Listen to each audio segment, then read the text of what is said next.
I look around at the pride, hope, and light that all of you bring. I know is a battle we're going to win and continue to make progress.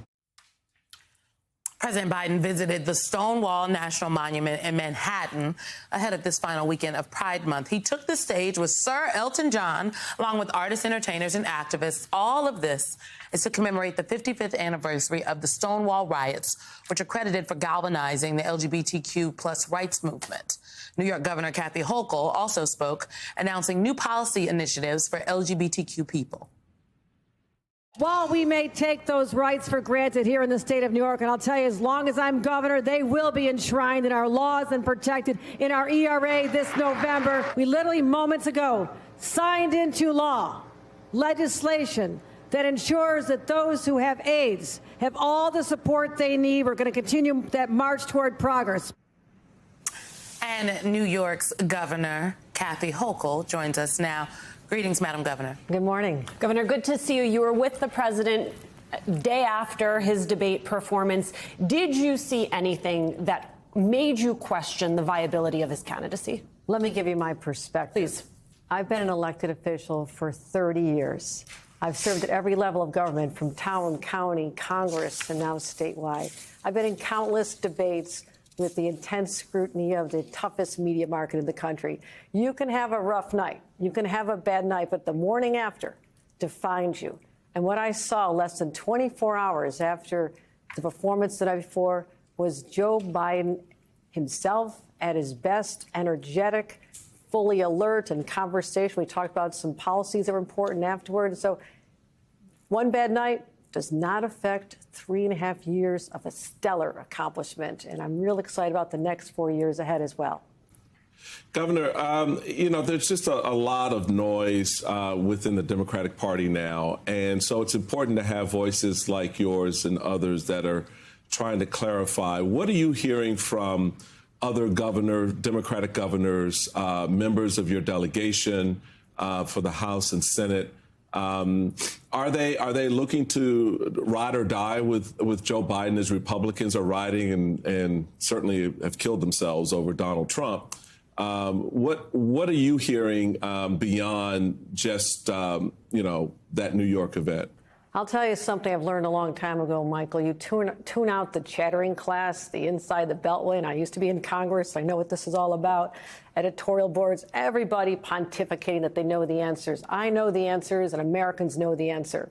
When the contrast comes down to this November between a good, decent man with a long history of public service that's making the lives of Americans better versus a convicted convict who guarantees us more corruption and chaos and a constitutional crisis, we're going to be just fine, because Americans will realize that is the difference that defines us for the next 5 generations, what we do this November. So regardless of what people are saying, I say to my friends who are Democrats, wake up today, start with the plan, get back on the team, and march forward to victory, because we have the best candidate running right now, and that is President Joe Biden.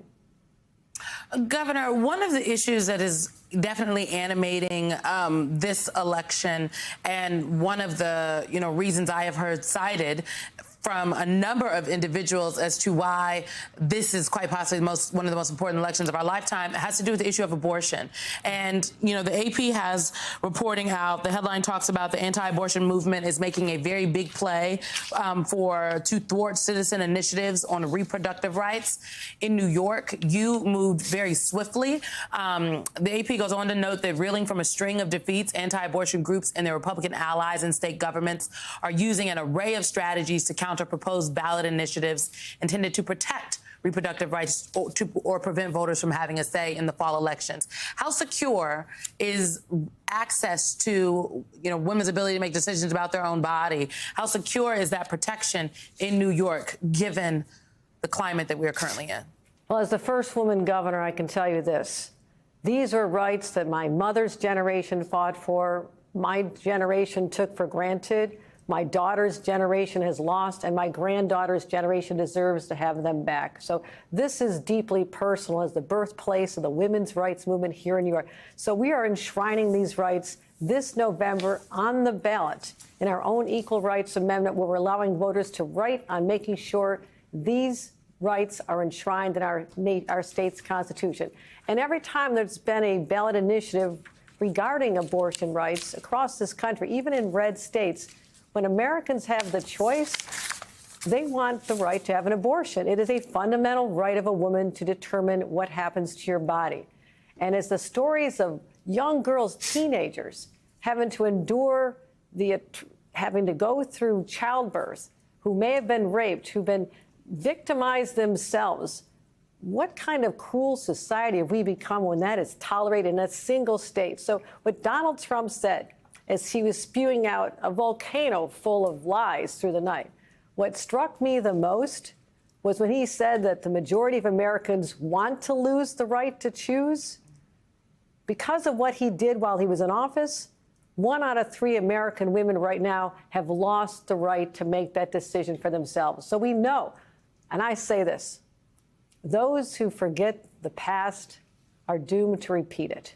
We saw what happened under Donald Trump, and even 4 months of him, let alone 4 years, can lead us into a place that is going to be irretrievable for us to come back from, and that includes women's rights to choose. So it is personal. It's on the ballot. And don't anybody tell you it's not there, because it truly is. Governor, I am a New Jerseyan who happens to work in New York City, so you are not my governor, but we are in something of a symbiotic relationship. Congestion pricing, of course, a big topic of conversation in the tri-state area. Your critics have said national politics really influenced your decision to pause the congestion pricing plan.